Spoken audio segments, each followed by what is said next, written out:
নমস্কার, অগ্রগতির অঞ্জনার kitchen and ব্লগে সকলকে জানাই স্বাগত। আজকে আমি নিরামিষের একটি নতুন ধরনের রেসিপি তৈরি করেছিলাম আর সেটি আপনাদের সঙ্গে শেয়ার করে নিচ্ছি।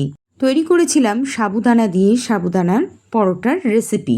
এই রেসিপিটি আমার কাছে সম্পূর্ণ নতুন ধরনের একটি রেসিপি। এই রেসিপিটি আমি এর আগে কোনোদিনই করিনি বা আমি কোনোদিন কোথাও খাইও নি।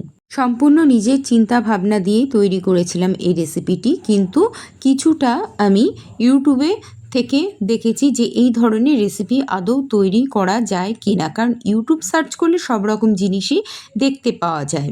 তো দেখলাম এই রেসিপিটি অনেকে লুচি হিসেবে তৈরি করেছে, তো আমি পরোটাই তৈরি করে নিলাম। তো আসুন দেখে নেওয়া যাক আমি এই সাবুদানার পরোটার রেসিপিটি কিভাবে তৈরি করেছিলাম। এই রেসিপিটি তৈরি করতে প্রথমে আমি নিয়ে নিয়েছিলাম একটি বড় সাইজের আলুটাকে কেটে আমি সেদ্ধ করে নিয়েছিলাম, আর নিয়ে নিয়েছিলাম 300 গ্রাম মতন সাবুদানাটাকে প্রথমে মিক্সার গ্রাইন্ডারের বাটিতে ঢেলে নিয়েছিলাম। এরপর মিক্সারে বসিয়ে মিক্সারে কিন্তু অনেকক্ষণ সময় ধরে আমাকে সাবুদানার এই গুঁড়োটাকে তৈরি করে নিতে হয়েছিল। আচ্ছা, সাবুদানা দিয়ে গুঁড়ো করতে আমার কিন্তু যথেষ্টই সময় লেগেছিল এবং তাও মিহি পেস্ট কিন্তু পুরোপুরি হয়নি। এর জন্য আমি ওই গুঁড়ো করে রাখা সাবুদানাটিকে একটি চালনির মধ্যে ঢেলে এইভাবে চেলে নিয়ে মিহি পাউডারটিকে বের করে নিয়েছিলাম, আর যেগুলো দানাদার ছিল সেগুলোকে আবারও আমি মিক্সার গ্রাইন্ডার ঘুরিয়ে সেটার থেকে পাউডার বের করে নিয়েছিলাম। এদিকে আলুটা আমার সেদ্ধ হয়ে গিয়েছিল। এবার ওই মিহি সাবুদানার পাউডারটির মধ্যে প্রথমে আমি সন্দব লবণ সামান্য পরিমাণে দিয়ে নিয়েছিলাম, সেদ্ধ করা আলুটাকে ঢেলে দিয়েছিলাম, সামান্য পরিমাণে একটু চিনি আর কিছুটা ঘি আমি এর মধ্যে ঢেলে দিয়েছিলাম। এবার সব কিছু মিশিয়ে নেবার পর আমি আলুটাকে হাত দিয়ে ম্যাশড করে সাবুদানার সঙ্গে ভালো করে নেড়ে চেড়ে একদম মিশিয়ে নিয়েছিলাম। সমস্ত কিছু হাতের সাহায্যে নেড়ে চেড়ে মেশানো হয়ে গেলে এবার আটা মাখার মতন করে আমি সাবুর আটাটিকে মেখে নিয়েছিলাম। মেখে নেবার পর ঠিক এরকম হয়েছিল দেখতে, কিন্তু এটি যথেষ্টই কিন্তু শক্ত ছিল। আমি তার মধ্যে মাঝে মধ্যে অল্প করে জল ছিটিয়ে ছিটিয়ে আমি বেশ সুন্দর করে মেখে একটি সফট ডো তৈরি করে নিয়েছিলাম।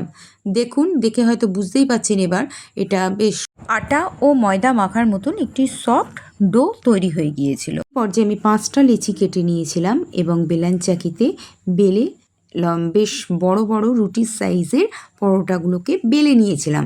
এবার গ্যাসের ওভেনে আমি একটি কড়াই বসিয়ে নিয়েছিলাম। কড়াইয়ের মধ্যে খানিকটা সামান্য পরিমাণের আমি কিছুটা সাদা তেল ঢেলে দিয়েছিলাম।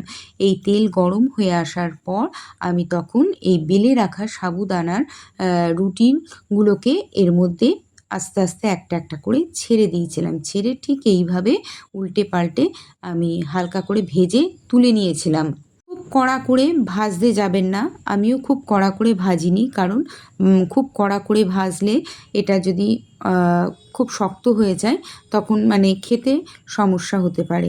যেহেতু রেসিপিটি আমি সম্পূর্ণ আজকে প্রথম তৈরি করেছিলাম, সেই জন্য আমি এইভাবেই তৈরি করেছিলাম।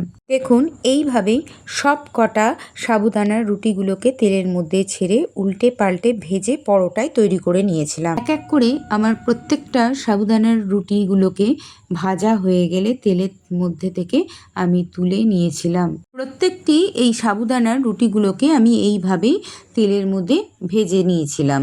ভেজে নেবার পর দেখুন ঠিক এরকম দেখতে হয়েছিল। তো তৈরি হয়ে গেল আমার সাবুদানার নিরামিষি পরোটার রেসিপি।